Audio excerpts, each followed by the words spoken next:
नमस्कार सांग मैंने मुझे केउट घर बहु आज है सात घड़ी बा सांब दशमी आउ ताकू भी कह जाए सूर्य पूजा।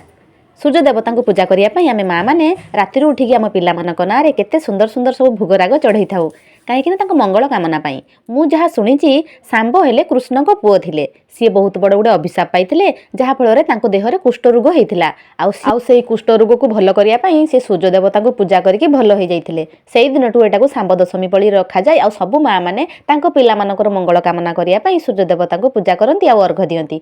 तो आम भी सब वर्ष दे किंतु ए वर्ष आमर जेहेतु देढ़शुर मारा पड़ते आम अर्घ दबुनी कि पिला ना भी किसी चढ़ाबनी किंतु आम बालेश्वर डिस्ट्रिक्ट रे 12 मासरे 13 पर्व किंतु मयूरभंज रे सब मु देखिया पई पाई नथिनी। सात घड़ी हो बा कुआर पूर्णमी हो बा अरांधिया हो एगुड़ा किंतु मो बाप घरे नाही सासु घरे अच्छी बोली सब किछि मते जानिया पई पड़िला से जा हो ना कहीं आम घरे जेहेतु आज सात घड़ी हबनी माने अर्घ दिया हबनी किंतु आम 12टा को मानिबा से आम सकाल सकाल पिठा तरकारी कर समस्त को देदेनी आ मु भी एकुटिया बसिक खाइते लगी पड़ी। आम अपा माँ आपण मैंने पुणी मत गाड़ी देवे जे बड़ जा कहीं कौच अपा कौन आम अपा नथिले से बाप घर को जाइए आउ मो बड़ापा शशुर घर बड़ बोहू आज से अज्ञान घाट करते माने जोटा कह जाए असुर तरकारी।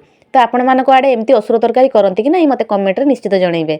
आउ मु जो सांब दशमीर सांब कथा कहली सेटा ठीक कि ना मत जनइबे जे सांब को कुष्ठ रोग होता आ से सी पूजा करके सूर्य देवता को भल होते। तो ये आम असुर तरकारी रेडी हो गला। यही तरकारी आपण मैंने परिबा जेते प्रकार परिबा दुनिया रे देखुथिबे सब परिबा एथरे पड़े कइया सालमा कुलीठू आरंभ करिकी करमंगा पर्यंत सब पड़े जेते प्रकार खट्टा मिठा आउ जेते प्रकार फलमूल भी पड़ी पारे।